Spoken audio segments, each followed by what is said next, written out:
नमस्कार, आप देख रहे हैं कमल राष्ट्रीय। मेरे यानी अंकुर पांडे के साथ करेंगे खबरों पर विस्तार से बात, लेकिन उससे पहले एक नजर अभी तक के हेडलाइंस पर। राष्ट्रपति चुनाव में आज 4800 एमपी एमएलए करेंगे वोट। बीजेडी से टीएमसी तक कौन किसके साथ खड़ा।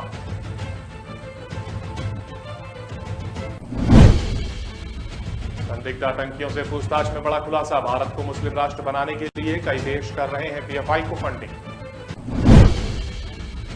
संजय राउत ने की महाराष्ट्र में राष्ट्रपति शासन लगाने की मांग। अपनी इस डिमांड की बताई ये वजह। कोरोना मामलों में आई गिरावट। पिछले 24 घंटे में 16,935 केस दर्ज। पॉजिटिविटी रेट 6.48 पर पहुंचा। उद्धव और शिंदे की अगले 2 दिन में होगी मुलाकात। शिवसेना के टिकट पर चुनाव लड़ने वाली एक्टर का दावा। और आइए करते हैं खबरों पर बात विस्तार से। राष्ट्रपति चुनाव में इस बार एनडीए की उम्मीदवार द्रौपदी मुर्मू का पलड़ा विपक्ष के उम्मीदवार यशवंत सिन्हा की तुलना में भारी नजर आ रहा है। क्योंकि विपक्ष की कुछ पार्टियों ने भी मुर्मू को समर्थन देने का ऐलान किया है, तो बीजेपी ने जैसे ही द्रौपदी मुर्मू को अपना उम्मीदवार बनाया, कुछ विपक्षी पार्टियां भी उनके साथ हो गईं। खासकर झारखंड मुक्ति मोर्चा, बीएसपी, उद्धव गुट और राजभर की पार्टी, ये सभी जो विपक्ष के साथ खड़े नजर आते हैं, मुर्मू के समर्थन में आ गए, जिसके बाद मुर्मू की ताकत उम्मीद से ज्यादा बढ़ गई। अंक गणित में द्रौपदी मुर्मू आगे निकलती दिखी। आखिर ये कैसे हुआ, आंकड़ों के जरिए समझिए। राष्ट्रपति चुनाव में सांसद और विधायकों को मिलाकर कुल 10,81,991 वोट हैं और राष्ट्रपति चुनाव में जीत के लिए बहुमत का आंकड़ा 5,40,996। अब देखिए द्रौपदी मुर्मू के पक्ष में कौन कौन है। बीजेपी ने उन्हें उम्मीदवार बनाया है, जिनके पास करीब 4.5 लाख वोट है। तो वहीं वाईएसआर कांग्रेस के करीब 45,000 वोट भी उन्हें मिलना तय माना जा रहा है। जबकि बीजेडी के करीब 31,000 वोट है, तो वहीं जेडीयू 14,000 से ज्यादा वोट के साथ मुर्मू के साथ खड़ी है और अन्य के पास 93,000 वोट है, यानी कुल 6,66,028 वोट मुर्मू के समर्थन में नजर आ रहे हैं। अन्यों में शिवसेना में, जिसमें उद्धव गुट और शिंदे गुट, जेडीएस, बसपा, झारखंड मुक्ति मोर्चा, जेएमएम, अकाली दल और एसपी शामिल है। तो वहीं विपक्ष के उम्मीदवार यशवंत सिन्हा को समर्थन करने वाली कांग्रेस सबसे बड़ी पार्टी है, करीब 1,37,000 वोटों के साथ है। तृणमूल के पास 58,000 से ज्यादा वोट है, डीएमके के पास करीब 45,000, सपा के पास 27,000 से ज्यादा वोट हैं और टीआरएस के पास 24,000 से ज्यादा वोट हैं। आपके पास करीब 21,000 वोट और अन्य के 88,212 वोट हैं, यानी कुल हुए 4,13,728 वोट। पटना के फुलवारी शरीफ से टेरर मॉड्यूल को लेकर एक नया खुलासा हुआ है। जांच में यह पता चला है कि तुर्की समेत कई मुस्लिम देशों से पीएफआई को फंड मिल रहा है। इस केस में अब तक 5 आरोपियों की गिरफ्तारी हो चुकी है। पटना फुलवारी शरीफ से टेरर मॉड्यूल को लेकर हर रोज नए खुलासे हो रहे हैं। जांच के दौरान पुलिस को अब यह पता चला है कि भारत को 2047 तक मुस्लिम राष्ट्र बनाने की साजिश में तुर्की समेत कई देश शामिल हैं। इतना ही नहीं, अपने मकसद को कामयाब बनाने के लिए पीएफआई को लगातार फंड मुहैया कराया जाता रहा है और ये भी आरोप है कि पकड़े गए सभी संदिग्ध आतंकी उसे गजवाए हिंद का हिस्सा है, जिसमें आतंकी संगठन आईएस खुरासान भी शामिल है। यह संगठन पाकिस्तान के तहरीके तालिबान संगठन से पैदा हुआ युवाओं को शस्त्र गुट है और जिसका मकसद एक ऐसा विशाल इस्लामिक खुरासान देश बनाना है, जिसमें पाकिस्तान, अफगानिस्तान, ईरान, उज्बेकिस्तान से लेकर चीन और भारत का एक बहुत बड़ा इलाका शामिल है। कहा जा रहा है कि संदिग्ध आतंकी दानिश पाकिस्तान के एक संगठन तहरीक ब्लैक पाकिस्तान से उसका कनेक्शन है और पाकिस्तान में फैजान नाम के व्यक्ति से वो लगातार संपर्क में रहा है। पुलिस के मुताबिक इस टेरर मॉड्यूल का सबसे बड़ा मकसद है भारत को मुस्लिम राष्ट्र बनाना, जिसमें ब्यौरा इस दस्तावेज में दर्ज है और इस दस्तावेज पर लिखा भी हुआ है कि बुकलेट की चोरी छिपे संगठन के बीच बांटा जाता है। जब्त दस्तावेज में आतंकी मॉड्यूल का एक एक प्लान दर्ज है और इसे कैसे अंजाम दिया जाना है ये भी बताया गया है। डॉक्यूमेंट की इसी गाइडलाइन पर टेरर मॉड्यूल के आतंकी पटना में ट्रेनिंग सेंटर चला रहे थे और मोहम्मद जलालुद्दीन के मकान में पीएफआई की राजनीतिक पार्टी एसडीपीआई से जुड़ा अतहर परवेज नाम का संदिग्ध आतंकी बीते 2 महीने से हर इस खुफिया मिशन को अंजाम देने में जुटा है। अतहर पहले प्रतिबंधित आतंकी संगठन सिमी से जुड़ा रहा है और इसी पीएफआई के तार बिहार के दरभंगा, मोतिहारी, मुजफ्फरपुर समेत देश के दूसरे राज्यों में भी जुड़े हैं। दरअसल पटना के टेरर मॉड्यूल के खुलासे के बाद गजवाए हिंद की थ्योरी ने पुलिस और जांच एजेंसियों के कान खड़े कर दिए हैं। इसलिए पुलिस जांच का दायरा लगातार बढ़ता जा रहा है ताकि देश के दुश्मन को कड़ी सजा दिलाई जा सके। और शिवसेना सांसद संजय राउत ने मांग उठाई है कि पार्टी के बागी विधायकों को अयोग्य ठहराने को अनुरोध करने वाली याचिका पर जब तक उच्चतम न्यायालय की संविधान पीठ का फैसला नहीं आ जाता तब तक महाराष्ट्र में राष्ट्रपति शासन लगा देना चाहिए। राउत ने एकनाथ शिंदे की सरकार के नए मंत्रिमंडल के गठन में हो रही देरी की भी आलोचना की। उन्होंने ट्वीट किया, बारबाडोस की जनसंख्या 2.5 लाख है और वहां के मंत्रिमंडल में 27 सदस्य हैं। महाराष्ट्र की 12 करोड़ आबादी को 2 लोगों का मंत्रिमंडल मनमाने ढंग से चला रहा है। संविधान का मान कहां रखा गया है। राउत ने मांग उठाई है कि शिवसेना के बागी विधायकों को अयोग्य ठहराने का अनुरोध करने वाली याचिका पर जब तक उच्चतम न्यायालय की संविधान पीठ का फैसला नहीं आ जाता तब तक महाराष्ट्र में राष्ट्रपति शासन लगा देना चाहिए। राउत ने कहा कि संविधान का अनुच्छेद 164A तहत कहता है कि राज्य के मुख्यमंत्री समेत मंत्रियों की संख्या 12 से कम नहीं होनी चाहिए। पिछले 2 सप्ताह से केवल 2 लोगों का मंत्रिमंडल ऐसे निर्णय ले रहा है जो संवैधानिक रूप से वैध नहीं है। माननीय राज्यपाल जी, यह क्या हो रहा है। हालांकि हालिया अटकलों के अनुसार 19 जुलाई को होने वाले राष्ट्रपति पद के चुनाव के बाद महाराष्ट्र में नई मंत्रिपरिषद का गठन हो सकता है। भारतीय जनता पार्टी के एक वरिष्ठ नेता ने कहा कि 20 या 21 जुलाई को मंत्रिमंडल का विस्तार हो सकता है। बता दें कि राउत इस समय दिल्ली में है। उन्होंने रविवार को कहा कि यह मंत्रिमंडल इसलिए नहीं हुआ क्योंकि संवैधानिक समस्या है। शिवसेना के 40 बागी विधायकों शिंदे गुट को अयोग्य ठहराए जाने का डर है और यह मामला उच्चतम न्यायालय में है। अगर वे मंत्री के रूप में शपथ लेंगे तो उन्हें अयोग्य ठहरा दिया जाएगा। उच्चतम न्यायालय ने पिछले सोमवार को महाराष्ट्र विधानसभा अध्यक्ष से कहा था कि शिवसेना के विधायकों को अयोग्य ठहराने पर कोई निर्णय नहीं लिया जाए। महाराष्ट्र विधानसभा सचिव राजेंद्र भागवत ने शिवसेना के 53 विधायकों को कारण बताओ नोटिस जारी किया है। इनमें से 40 नोटिस मुख्यमंत्री एकनाथ शिंदे के नेतृत्व वाले गुट को भेजे गए हैं तथा 13 अन्य नोटिस उद्धव ठाकरे के गुट को जारी किए गए हैं। दोनों गुटों के एक दूसरे के विधायकों को अयोग्य ठहराने की मांग की है। और वहीं देश में कोरोना के मामले थमने का नाम नहीं ले रहे हैं। रोजाना तौर पर कोरोना के मामलों का आंकड़ा 15,000 के पार है। पिछले 24 घंटे में कोरोना के 16,935 नए मामले दर्ज हुए हैं जो कल के आंकड़ों के मुकाबले कम है। तो वहीं इस दौरान 51 लोगों की महामारी के चलते मौत हुई है। स्वास्थ्य मंत्रालय के जारी आंकड़ों के मुताबिक बीते दिन 16,059 मरीज कोरोना से ठीक भी हुए हैं। तो वहीं ताजा आंकड़ों के बाद अब देश में एक्टिव मामलों की संख्या बढ़कर 1,44,264 हो गई है। तो वहीं डेली पॉजिटिविटी रेट में भी बढ़त देखने को मिली है। अब ये रेट 6.48% पर जा पहुंचा है।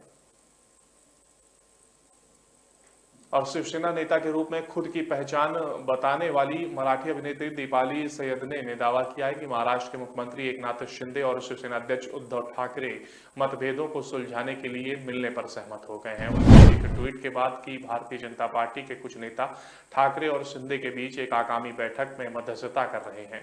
रविवार को शिवसेना के एक पदाधिकारी ने कहा कि सैयद के पास पार्टी में कोई पद नहीं है। उन्होंने 2019 में शिवसेना के टिकट पर ठाणे जिले के मुंब्रा कलवा निर्वाचन क्षेत्र से महाराष्ट्र विधानसभा चुनाव लड़ा था।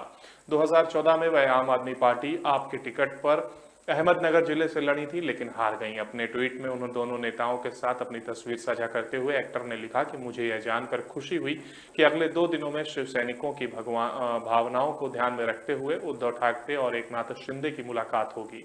शिंदे ने सैनिकों की भावनाओं को समझा और ठाकरे ने उन्हें अपनी परिवार की मुखिया की भूमिका में बड़े दिल से स्वीकार किया है।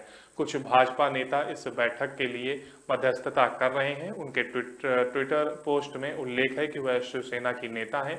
सैयद के ट्वीट के बारे में पूछे जाने पर शिवसेना सांसद संजय राउत ने कहा कि मुझे इस तरह के किसी भी तरह और उद्धव और शिंदे के बीच कोई मुलाकात की जानकारी नहीं है। मैं पार्टी में बहुत छोटा कार्यकर्ता हूं। राउत जो दिल्ली में है, शिंदे के नेतृत्व वाली सरकार को शिंदे और भाजपा के देवेंद्र फडणवीस के क्रमशः मुख्यमंत्री और उप मुख्यमंत्री के रूप में शपथ लेने के 15 दिन बाद भी मंत्रिमंडल का विस्तार नहीं करने को लेकर निशाना भी साधा। उन्होंने कहा कि यह कैबिनेट का विस्तार नहीं हुआ क्योंकि संवैधानिक समस्या है। शिवसेना के 40 बागी विधायक शिंदे खेमे में अयोग्यता के खतरे का सामना कर रहे हैं और मामले की सुनवाई सुप्रीम कोर्ट में हो रही है। अगर वे शपथ लेते हैं मंत्री के रूप में तो उन्हें अयोग्य घोषित कर दिया जाएगा। और इसी के साथ हम यहाँ पर रुक रहे हैं एक ब्रेक के लिए। हालांकि ब्रेक पर जाने से पहले अब तक की हेडलाइंस। राष्ट्रपति चुनाव में आज 4800 एमपी एमएलए करेंगे वोट। बीजेडी से टीएमसी तक कौन किसके साथ खड़ा।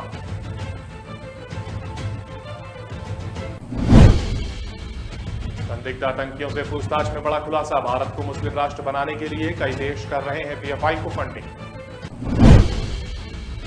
संजय राउत ने की महाराष्ट्र में राष्ट्रपति शासन लगाने की मांग। अपनी इस डिमांड की बताई ये वजह। कोरोना मामलों में आई गिरावट। पिछले 24 घंटे में 16,935 केस दर्ज। पॉजिटिविटी रेट 6.48 पर पहुंचा। उद्धव और शिंदे की अगले 2 दिन में होगी मुलाकात। शिवसेना के टिकट पर चुनाव लड़ने वाली एक्टर का दावा।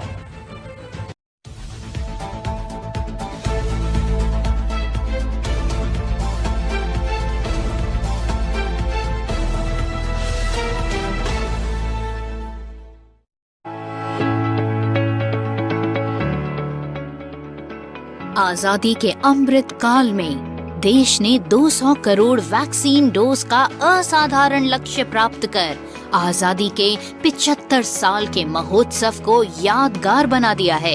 200 करोड़ वैक्सीन डोज सिर्फ एक आंकड़ा नहीं है, ये भारत के सामर्थ्य का प्रतिबिंब है, इतिहास के नए अध्याय की रचना है। ये कुशल नेतृत्व और हम भारतीयों के संकल्प की सिद्धि है। भारत का वैक्सीनेशन अभियान सबका साथ, सबका विकास, सबका विश्वास और सबका प्रयास का सबसे जीवंत उदाहरण है। गरीब, अमीर, गांव, शहर, दूर सुदूर देश का एक ही मंत्र रहा कि अगर बीमारी भेदभाव नहीं करती तो वैक्सीन में भी भेदभाव नहीं हो सकता। ये अवसर सिर्फ 200 करोड़ टीकाकरण के जश्न का नहीं है, ये जश्न है आत्मनिर्भर होते भारत का। ये जश्न है हमारे डॉक्टरों, हेल्थ वर्कर्स के समर्पण के प्रति सम्मान का। ये जश्न है हमारे वैज्ञानिकों और वैक्सीन उत्पादन में लगे कर्मवीरों को आभार जताने का।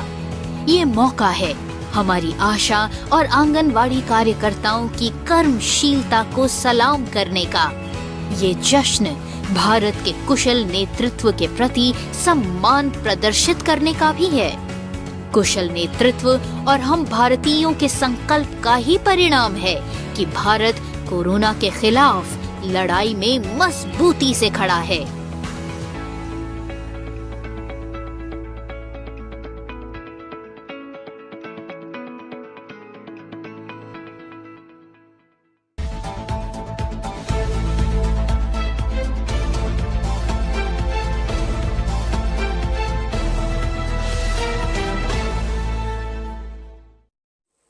तो ब्रेक के बाद एक बार फिर आपका स्वागत है। बढ़ते हैं अगली खबर की ओर। मध्य प्रदेश में पहली बार नगर निकाय चुनाव लड़ने वाली ऑल इंडिया मजलिस इत्तेहाद उल मुसलमीन AIMIM को रविवार को घोषित परिणाम में पार्षदों की 4 सीटों पर जीत मिली है।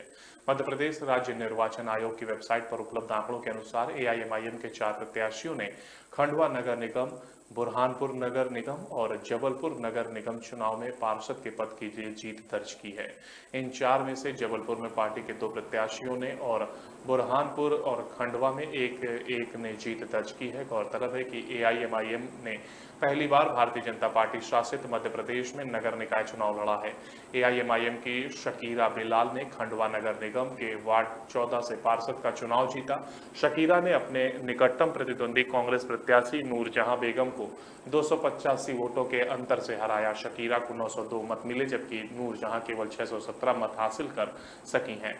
AIMIM की शमा परवीन ने जबलपुर में वार्ड नंबर 49 से अपने निकटतम प्रतिद्वंदी और कांग्रेस उम्मीदवार S वसीम को 1527 मतों के अंतर से हराया है।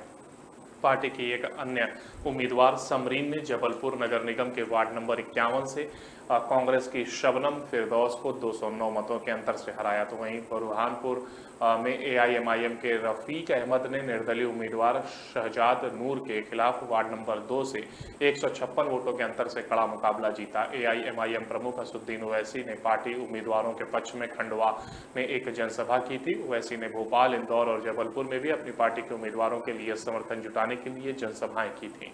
मध्य प्रदेश में 6 जुलाई और 13 जुलाई को 2 चरणों में मतदान हुआ था और पहले चरण में मतदान की मतगणना आज हो रही है, जबकि दूसरे चरण के मतदान की मतगणना 20 जुलाई को होगी। और मोहन में हुई घटना के बाद रविवार सुबह घटना का जायजा लेने पूर्व सीएम हरीश रावत मौके पर पहुंचे। उन्होंने डीएम समेत वन विभाग के कई अधिकारियों से मौके पर ही बात की और वहीं स्थानीय ग्रामीणों ने बाघ को पकड़े नहीं जाने पर वन विभाग के खिलाफ मोर्चा खोल दिया है। साथ ही नेशनल हाईवे 309 को जाम कर दिया। इसके चलते कई किलोमीटर का जाम भी लग गया। तो वहीं स्थानीय प्रशासन लोगों को समझाकर जाम हटाने का प्रयास कर रहा है। कई ग्रामीणों ने कहा कि घटना के 15 घंटे बाद भी स्थानीय विधायक पीड़ित परिवार का हाल तक पूछने नहीं पहुंचे। रविवार को पहुंचे पूर्व सीएम हरीश रावत ने कहा कि जाम तो उचित है, गांव के लोगों पर बाघ का ये दूसरा अटैक है, लोगों में गुस्सा है, बॉडी भी ट्रेस नहीं की गई है। पूर्व सीएम रावत ने कहा कि मेरी डीएफओ और चीफ मिनिस्टर से भी बात हो गई है। मैंने कहा कि अगर शव को नहीं खोज पाएंगे तो जितने शेर उस शव को खाएंगे वो सब आदमखोर हो जाएंगे। वो तो इनकी प्राथमिकता होनी ही थी। उन्होंने कहा कि सर्च पार्टियां बनाकर जंगल में भेजी जानी चाहिए ताकि उस शव को दूसरे शेर न खा सकें और यहाँ पिंजरा लग जाना चाहिए था। उस परिवार को जल्द ही मुआवजा दें, यहाँ पिंजरे लगाएं। लोगों को शक है कि क्षेत्र में 1 से ज्यादा बाघ हैं, साथ ही आदमखोर बाघ को मारने की अनुमति दें। बीते कई महीनों से क्षेत्र में बाघ की दहशत है, लेकिन रामनगर के सत्ताधारी जनप्रतिनिधियों ने बाघ को पकड़ने के लिए वन विभाग पर कोई दबाव नहीं बनाया। इसके चलते क्षेत्र में कई बड़ी घटनाएं हो चुकी हैं और उन्होंने मौके पर पहुंचकर डीएम और कई वन अधिकारियों को फोन कर निर्देश दिए। आदमखोर बाघ को पकड़ने के लिए पिंजरा लगाया जाना चाहिए। उन्होंने कहा कि वन विभाग के उच्च अधिकारियों से आदमखोर बाघ को मारने की बात रखेंगे। प्रधानमंत्री नरेंद्र मोदी की सलाह पर अमल करते हुए बिहार विधानसभा के नेता प्रतिपक्ष तेजस्वी यादव ने अपने फिटनेस पर काम शुरू कर दिया है। इसको लेकर रविवार को तेजस्वी यादव ने क्रिकेट खेलते हुए अपना एक वीडियो सोशल मीडिया पर शेयर किया, जिसमें वो अपने ड्राइवर, रसोईया, स्वीपर, माली सहित सभी सहयोगियों के साथ क्रिकेट खेल रहे हैं।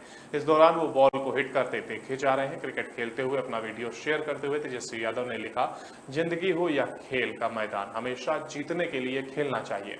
जितना अधिक आप दिमाग में योजना बनाते हैं उतना ही अच्छा आप मैदान में प्रदर्शन करते हैं। काफी लंबे अरसे बाद बल्ले और गेंद पर हाथ आजमाया। यह तब और अधिक संतोषजनक हो जाता है जब ड्राइवर, रसोईया, स्वीपर, मालिक और रक्षक और देखभाल करने वाले सभी महत्वपूर्ण सहयोगी मैदान में आपके साथ खिलाड़ी हों एवं आपको हिट और बॉल आउट करने के लिए उत्सुक हों। बता दें कि हाल ही में संपन्न हुए बिहार विधानसभा भवन के शताब्दी वर्ष के समापन समारोह के मौके पर प्रधानमंत्री मोदी पटना आए हुए थे। प्रधानमंत्री के साथ मंच पर बिहार के सीएम नीतीश कुमार और नेता प्रतिपक्ष तेजस्वी यादव भी मौजूद थे। जब कार्यक्रम का समापन हुआ तो मुख्यमंत्री नीतीश कुमार समेत मंच पर मौजूद अन्य नेता प्रधानमंत्री नरेंद्र मोदी को विदा करने के लिए उनके साथ आ रहे थे। इसी दौरान प्रधानमंत्री ने तेजस्वी यादव को कुछ ऐसा कह दिया जिसकी उन्होंने कल्पना भी नहीं की होगी। उन्होंने तेजस्वी यादव को अपना वजन कम करने की सलाह दे डाली। प्रधानमंत्री की इस सलाह पर वह भी मुस्कुराने लगे और उनके साथ ही चलते रहे। गौरतलब है कि राजनीति में आने से पहले आरजेडी सुप्रीमो लालू यादव के छोटे बेटे तेजस्वी यादव क्रिकेट खेलते थे। वो साल 2008 से 2012 तक 4 साल आईपीएल टीम का हिस्सा भी रहे हैं। तेजस्वी दिल्ली डेयरडेविल्स टीम का हिस्सा रह चुके हैं। हालांकि उन्होंने कभी भी कोई आईपीएल मैच नहीं खेला है। राजनीति में एंट्री करने से पहले तेजस्वी यादव ने विजय हजारे ट्रॉफी में झारखंड का प्रतिनिधित्व किया है। और दिल्ली में बिजली की बढ़ी हुई कीमतों के खिलाफ बीजेपी लगातार आम आदमी पार्टी सरकार को घेरने में लगी हुई है। इसी कड़ी में दिल्ली में बीजेपी के प्रदेश अध्यक्ष आदेश गुप्ता ने दिल्ली के मुख्यमंत्री अरविंद केजरीवाल से बिजली के बढ़े हुए दामों को कम करने पर चर्चा के लिए मिलने का समय मांगा। बीजेपी प्रदेश अध्यक्ष आदेश गुप्ता ने प्रेस वार्ता करते हुए कहा कि राजधानी दिल्ली में बिजली की दरों में बढ़ोतरी की गई है। दिल्ली सरकार फिक्स चार्जेस के नाम पर दिल्ली की जनता से 11,000 करोड़ रुपए की अवैध वसूली कर रही है। आदेश गुप्ता ने कहा कि हम विपक्ष में होने के नाते दिल्ली के लोगों की समस्याओं को लेकर दिल्ली सरकार के मुख्यमंत्री अरविंद केजरीवाल के पास जाएंगे, उनसे बढ़े हुए दरों को कम करने की मांग करेंगे और यदि मुख्यमंत्री मिलने का समय नहीं देते हैं तो मंगलवार यानी 19 जुलाई को दिल्ली की सभी 70 विधानसभा में बीजेपी प्रचंड प्रदर्शन करेगी। आदेश गुप्ता ने कहा कि रेवड़ियां बांटने का परिणाम है कि आज दिल्ली का रेवेन्यू 61,891 करोड़ रुपए का है, जबकि खर्चा 71,085 करोड़ रुपए का। सीएजी ने अपनी रिपोर्ट में चिंता व्यक्त करते हुए कहा कि दिल्ली सरकार का सब्सिडी के रूप में 2015-16 का 1,867.6 करोड़ रुपए से बढ़कर 2019-20 में 3,592.94 करोड़ रुपए हो गया है। आज सब्सिडी लगभग 6700 करोड़ रुपए हो गई है, लेकिन ये बढ़ी हुई सब्सिडी जनता की भलाई के लिए की जगह बिजली कंपनियों के मालिकों केजरीवाल और उनके नेताओं की जेब में जा रही है। दिल्ली में लगातार बढ़ रही बिजली की मांग के बाद Delhi electronic city regulatory commission DRC ने बिजली वितरण कंपनियों को 2 से 6% अधिक power purchase adjustment cost PPSC वसूलने की छूट दे दी है, जिसके बाद दिल्ली वासियों को बिजली के अधिक दाम चुकाने पड़ेंगे। हालांकि बिजली की बढ़ी हुई दरों को लेकर हाल ही में दिल्ली के मुख्यमंत्री ने यह कहा है कि इन बढ़ी हुई दरों का आम जनता पर कोई असर नहीं पड़ेगा। दिल्ली में जो फ्री बिजली लोगों को दी जा रही है वह मिलती रहेगी। लोगों के बिजली के बिलों में 200 यूनिट फ्री बिजली और 400 यूनिट पर 50% की छूट जारी रहेगी। मध्य प्रदेश के मुख्यमंत्री शिवराज सिंह चौहान ने रविवार को दावा किया कि प्रदेश में हाल ही में हुए पंचायत एवं नगरीय निकाय चुनाव में बीजेपी को ऐतिहासिक जीत मिली है। उन्होंने कहा कि आमतौर पर नगर पंचायत चुनाव में प्रदेश में बराबरी की स्थिति रहती थी, लेकिन इस बार नगर पंचायत एवं नगर परिषद की 80% से ज्यादा सीटें बीजेपी ने प्राप्त की हैं। मध्य प्रदेश में 6 जुलाई को प्रथम चरण में हुए 44 जिलों के 133 नगरीय निकाय के लिए मतगणना रविवार को शुरू हुई है। इन नगरीय निकायों में भोपाल एवं इंदौर नगर निगम सहित 11 नगर निगम, 36 नगर पालिका परिषद और 86 नगर परिषद शामिल हैं। चुनाव परिणामों से गदगद चौहान ने यहां बीजेपी कार्यालय में आयोजित कार्यक्रम को संबोधित करते हुए कहा, गांवों और शहरों में हमें जीत मिली है। आमतौर पर नगर पंचायत चुनाव में बराबरी की स्थिति रहती थी, लेकिन इस बार नगर पंचायत एवं नगर परिषद की 80% से ज्यादा सीटें बीजेपी ने प्राप्त की हैं। उन्होंने कहा कि यह अपने आप में अभूतपूर्व है। चौहान ने कहा कि इसके अलावा 36 नगर पालिका की मतगणना आज हुई है, जिनमें से 27 में बीजेपी ने स्पष्ट बहुमत प्राप्त किया, जबकि कांग्रेस को सिर्फ 4 से बहुमत मिला है। बाकी 5 जगहों में हम निर्दलीय के साथ मिलकर नगर पालिका सरकार बनाने का प्रयास करेंगे। उन्होंने कहा कि इतने वर्षों से हम इन चुनावों को जीतते थे, लेकिन 55-45 का अनुपात रहता था। इस बार इतिहास रचा है और इस बार बीजेपी ने नगर पालिका में शानदार जीत हासिल की है। चौहान ने कहा, हम 7 नगर निगम चुनाव जीत रहे हैं, जबकि 3 में कांग्रेस और 1 से आम आदमी पार्टी को जीत मिल रही है। मध्य प्रदेश में 11 नगर निगमों के लिए आज शुरू हुई मतगणना में अब तक 7 महापौरों का परिणाम घोषित किया जा चुका है। इनमें से बीजेपी के महापौर प्रत्याशी बुरहानपुर, सतना, खंडवा, उज्जैन, इंदौर और सागर में विजयी घोषित किए गए हैं, जबकि आम आदमी पार्टी प्रत्याशी ने सिंगरौली में जीत दर्ज की है और कांग्रेस प्रत्याशी ने छिंदवाड़ा में जीत दर्ज की। निर्वाचन कार्यालय ने इसकी जानकारी दी है। प्राप्त जानकारी के अनुसार भोपाल में बीजेपी के महापौर प्रत्याशी आगे चल रहे हैं, जबकि जबलपुर और ग्वालियर में महापौर पद पर कांग्रेस उम्मीदवार आगे चल रहे हैं। चौहान ने कहा, वार्डों के चुनाव में ग्वालियर, जबलपुर एवं सिंगरौली में भी बीजेपी को बहुमत प्राप्त हो गया है। ग्वालियर में 66 में से 36 पार्षद हमारे जीते हैं और कांग्रेस के केवल 13 पार्षद है। जबलपुर में 69 से 39 बीजेपी के जीते हैं और कांग्रेस के केवल 30 पार्षद जीते हैं। सिंगरौली में 45 में से 23 पार्षद बीजेपी के जीते और कांग्रेस के केवल 13 पार्षद जीते हैं। और इसी के साथ हम यहां पर रुक रहे हैं एक छोटे से ब्रेक के लिए। ब्रेक पर जाने से पहले अब तक की हेडलाइंस। राष्ट्रपति चुनाव में आज 4800 एमपी एमएलए करेंगे वोट। बीजेडी से टीएमसी तक कौन किसके साथ खड़ा।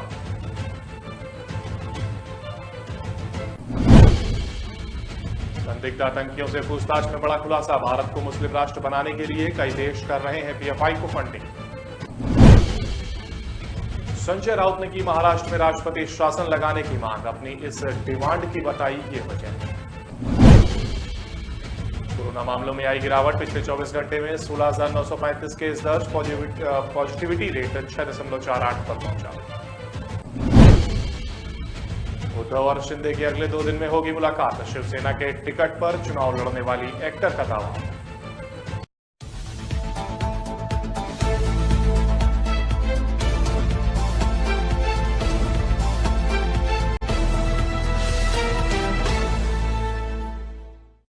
कामयाबी की असली पहचान तभी होती है जब उसकी बुनियाद मजबूत हो, क्योंकि जिन्हें खुद पर भरोसा हो उनकी ताकत कभी कम नहीं होती है। इसलिए भरोसा करिए सिर्फ विकी पावर प्लस TMT बार पर। अब घर बनेगा स्ट्रॉन्ग, चलेगा लाइफ लॉन्ग।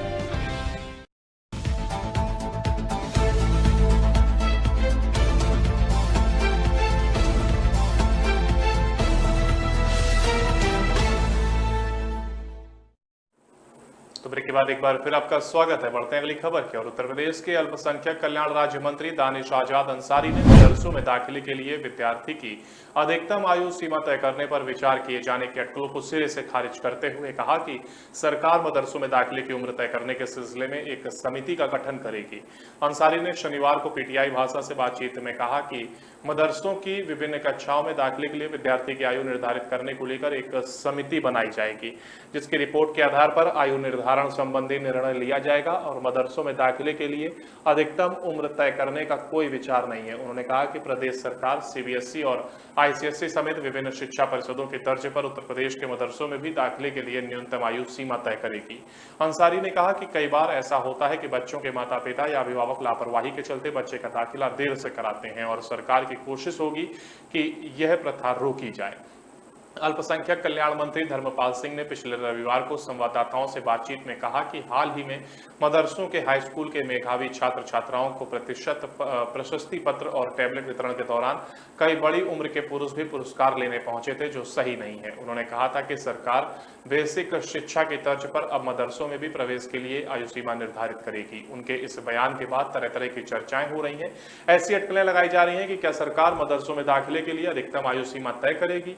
मंत्री धर्मपाल सिंह की चिंता के मद्देनजर यह सवाल पूछे जाने पर कई मदरसों से ज्यादा उम्र के विद्यार्थियों के दाखिले पर रोक लगाने के लिए सरकार को प्रवेश के लिए अधिकतम आयु सीमा निर्धारित करनी होगी। अंसारी ने कहा कि सरकार का ऐसा कोई भी विचार नहीं है। राज्य मंत्री अंसारी ने कहा कि अल्पसंख्यक कल्याण मंत्री धर्मपाल सिंह ने हाल के बयान को गलत तरीके से न लिया जाए।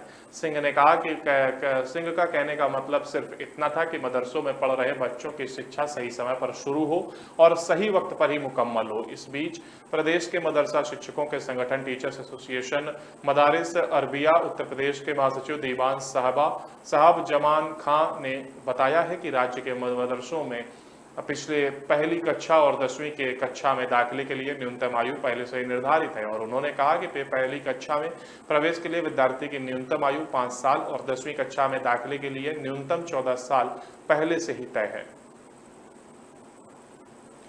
बिहार की राजधानी पटना से टेरर मॉड्यूल के खुलासे के बाद जांच जारी है। 26 लोगों पर नामजद एफआईआर की गई, कुछ लोगों की गिरफ्तारी की गई है तो वहीं फरार आरोपियों को पकड़ने के लिए छापेमारी भी हो रही है। इन सबके बीच जिन लोगों के खिलाफ केस दर्ज हुआ है उसमें कई पीएफआई के नेता, इसमें एसडीपीआई के प्रदेश अध्यक्ष समीम अख्तर का भी नाम है और ऐसे में बिहार के पूर्व उप मुख्यमंत्री और राज्यसभा के सदस्य सुशील कुमार मोदी ने बिहार सरकार को सलाह दी है। सुशील कुमार मोदी ने रविवार को बयान जारी कर कहा कि popular front of India PFI के विरुद्ध देश में सांप्रदायिक द्वेष और आतंकवाद को बढ़ावा देने वाली गतिविधियों में लिप्त होने के पर्याप्त प्रमाण मिलने के बाद बिहार सरकार को केंद्र से परामर्श कर इस संगठन पर प्रतिबंध लगाना चाहिए। पीएफआई इस्लामी छात्रों के संगठन सिमी का बदला हुआ रूप है और इससे सीमावर्ती प्रदेश बिहार और पूरे देश की सुरक्षा को खतरा बढ़ा है।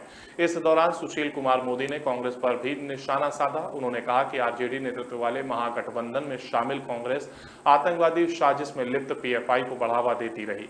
कर्नाटक में जब कांग्रेस की सिद्धारमैया सरकार सत्ता में आई तब इसने वर्ष 2013 में पीएफआई और इसकी राजनीतिक इकाई social democratic party of India SGPI के 1600 कार्यकर्ताओं के विरुद्ध दंगा करने से संबंधित 176 मुकदमों को वापस ले लिया था। कांग्रेस सरकार के फैसले से कर्नाटक के विभिन्न इलाकों में सांप्रदायिक हिंसा और तोड़फोड़ करने वाले पीएफआई के लोगों का दुस्साहस बढ़ा है। देश के 15वें राष्ट्रपति के चुनाव के लिए आज संसद भवन व राज्यों की विधानसभाओं में वोट डाले जा रहे हैं और इस चुनाव में सांसद और देश के सभी राज्यों के विधायक नए राष्ट्रपति को चुनने के लिए वोट डाल रहे हैं। वोटिंग सुबह 10 बजे से शाम 5 बजे तक होगी। तो वहीं राष्ट्रपति चुनाव में एनडीए की उम्मीदवार द्रौपदी मुर्मू का पलड़ा विपक्ष के उम्मीदवार यशवंत सिन्हा की तुलना में भारी नजर आ रहा है। दरअसल इस चुनाव में लोकसभा के 543 सांसद वोट डालेंगे जबकि राज्यसभा के 233 सांसद मतदान करेंगे। वहीं देश भर के 4033 विधायक भी अपना मत देंगे, यानी सांसद और विधायकों को मिलाकर देखें तो कुल 4809 सदस्य राष्ट्रपति उम्मीदवार के लिए वोट डालेंगे। राष्ट्रपति चुनाव में सांसद और विधायकों को मिलाकर कुल 10,81,991 वोट हैं। राष्ट्रपति चुनाव में जीत के लिए बहुमत का आंकड़ा 5,40,996। राष्ट्रपति चुनाव में मनोनीत सदस्यों को वोटिंग में हिस्सा लेने का हक नहीं होता है। वहीं ये चुनाव कई मायनों में बेहद दिलचस्प है, क्योंकि दोनों उम्मीदवारों ने अपनी जीत पक्की करने के लिए पूरी ताकत झोंक दी। सांसदों और देश भर के विधायकों से मिलने का कोई मौका नहीं छोड़ा। राष्ट्रपति चुनाव के लिए आज संसद भवन में कमरा नंबर 63 में सुबह 10 बजे से वोटिंग शुरू हो गई है, और जबकि राज्यों के विधानसभाओं में विधायक वोट डाल पाएंगे। वोटों की गिनती 21 जुलाई को होगी और देश के अगले राष्ट्रपति 25 जुलाई को शपथ लेंगे। आईएनएस सिंधु ध्वज पनडुब्बी ने 35 साल की शानदार सेवाएं देने के बाद शनिवार को भारतीय नौसेना को अलविदा कह दिया। सिंधु ध्वज स्वदेशीकरण की ध्वज वाहक थी और नौसेना में अपनी पूरी यात्रा के दौरान रूस में निर्मित सिंधु घोष श्रेणी की पनडुब्बियों से आत्मनिर्भरता प्राप्त करने के लिए भारतीय नौसेना ने प्रयासों की ध्वजावाहक थी। शनिवार को विशाखापट्टनम में नौसेना की पूर्वी कमान में सिंधु ध्वज के कमिश्निंग सेरेमनी का आयोजन किया गया। इस समारोह में पूर्वी नौसेना कमान के flag officer commanding in chief vice admiral Bishwajit Dasgupta मुख्य अतिथि थे और इस डीकमिश्निंग कार्यक्रम में कमोडोर एसपी सिंह समेत 15 पूर्व कमांडिंग ऑफिसर्स, कमिश्निंग सीओ और 26 अनुभवी कमिश्निंग क्रू ने हिस्सा लिया। सिंधु ध्वज पनडुब्बी के शिखर पर एक भूरे रंग की नर्स शार्क चित्रित है और इसके नाम का अर्थ है समुद्र में हमारी ध्वजवाहक। जिस प्रकार इसके नाम से पता चलता है, सिंधु ध्वज स्वदेशीकरण की ध्वजवाहक थी और नौसेना में अपनी पूरी यात्रा के दौरान रूस निर्मित सिंधु घोष श्रेणी की पनडुब्बियों में आत्मनिर्भरता प्राप्त करने के लिए भारतीय नौसेना के प्रयासों की ध्वजवाहक थी। इन पनडुब्बियों का श्रेय जाता है कि कई चीजें इसने पहली बार की, जैसे स्वदेशी सोनार HHUS, स्वदेशी उपग्रह संचार प्रणाली रुक्मणी और MMS जड़ती नेविगेशन प्रणाली और स्वदेशी टारपीडो फायर कंट्रोल सिस्टम का परिचालन इस पर ही हुआ। सिंधु ध्वज ने डीप सबमर्जेज रेस्क्यू वेसल के साथ मीटिंग और कार्मिक स्थानांतरण का काम भी सफलतापूर्वक किया और ये इकलौती पनडुब्बी है जिसे प्रधानमंत्री मोदी द्वारा इनोवेशन के लिए CNS रोलिंग ट्रॉफी से सम्मानित किया गया। इस पारंपरिक समारोह को सूर्यास्त के समय आयोजित किया गया। बादलों से घिरे आसमान ने इस आयोजन की गरिमा को और बढ़ा दिया जब डिकमिशनिंग ध्वज को उतारा गया और 35 साल की शानदार यात्रा के बाद इस पनडुब्बी को सेवा मुक्त कर दिया गया। विमान के कैबिन से आपको बता दें कि एयर इंडिया एक्सप्रेस की एक फ्लाइट को कालीकट से दुबई के लिए उड़ान भरते समय मस्कट की ओर डायवर्ट कर दिया गया, क्योंकि शनिवार को उड़ान की फॉरवर्ड गैली में एक वेंट से जलती हुई गंध आ रही थी। नागरिक उड्डयन महानिदेशालय के एक वरिष्ठ अधिकारी ने इसकी पुष्टि की है और बताया कि एयर इंडिया एक्सप्रेस B737-800 विमान VT AXX ऑपरेटिंग उड़ान 1X355 को मस्कट की ओर मोड़ दिया गया, क्योंकि क्रूज के दौरान फॉरवर्ड गैली में वेंट से एक जलती हुई गंध आई थी। अधिकारी ने बताया कि चालक दल ने धुएं की आंख या धुएं के लिए एक गैर सामान्य चेकलिस्ट की और विमान को मस्कट की ओर मोड़ दिया और सुरक्षित रूप से उतर गया। विमान के सभी यात्री सुरक्षित हैं। अधिकारी ने यह भी बताया कि उड़ान से पहले विमान में फॉल्ट आइसोलेशन मैनुअल के प्रासंगिक कार्य के रूप में ऑन ग्राउंड इंजीनियरिंग सहित सभी तरह के निरीक्षण किए गए थे। इंजन ग्राउंड रन इंजन और सहायक बिजली इकाई दोनों के संचालन के साथ सभी तरह की जांच की गई थी। धुएं के लिए भी जांच की गई थी, लेकिन हालांकि इंजन का APU से कोई धुआं निकलता हुआ नहीं देखा गया था। तेल या हाइड्रोजन संदूषण की गंध भी नहीं आ रही थी। फॉरवर्ड गैलरी में ओवन में को MEL न्यूनतम उपकरण सूची के तहत जारी किया गया था। पिछले 48 घंटे में अंतर्राष्ट्रीय एयरलाइनों के 3 विमानों ने देश के विभिन्न हवाई अड्डों पर आपातकालीन लैंडिंग की, जिससे यह विभिन्न एयरलाइनों के लिए तकनीकी आपात स्थिति का दिन बन गया। नागरिक उड्डयन महानिदेशालय के एक वरिष्ठ अधिकारी ने बताया कि ये सभी लैंडिंग शुक्रवार और शनिवार को कालीकट, चेन्नई और कोलकाता में की गई थी और सभी आपातकालीन लैंडिंग विभिन्न तकनीकी मुद्दों के कारण हुई थी। और इसी के साथ हमारे इस बुलेटिन में फिलहाल इतना ही। बाकी की तमाम अपडेट्स के लिए आप लगातार बने रहिए कमल राष्ट्रीय के साथ। नमस्कार।